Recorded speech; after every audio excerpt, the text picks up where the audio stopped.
Қалай еттен дәмді қылып атпас бұршағын дайындау әдісін білесіз бе? Сәлем достар!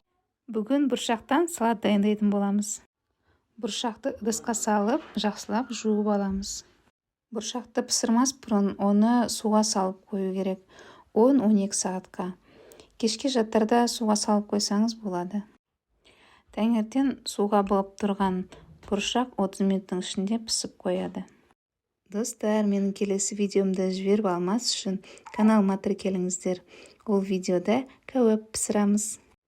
Дайын болған бұршағымызды суға жуып аламыз. Сәбізді теркадан өткіземіз.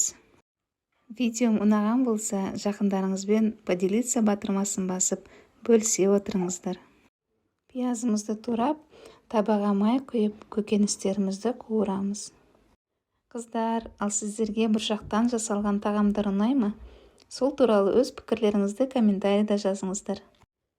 Қуырылған пиязға сәбізді салып, жұмсарғанша қуырамыз. Сарымсақты ең соңында саламыз.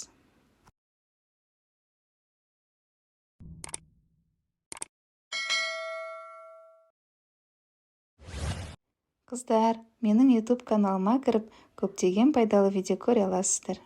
Міне дайын болған көкөністерді тұздап, үстіне бұршағымызды саламыз. Жақсылап барлығын араластырамыз, отты өшіреміз. Қалауыңызша аз көк салып, нәрлеңіз. Әдемі ыдысқа салып, жақындарыңызды дастарханға шақырыңыз. Дәмі тіл үйретін, етті алмастыра алатын пайдалы аспен жанұяңызды қуантып, осындай ас мәзірін дайындап тұрыңыз.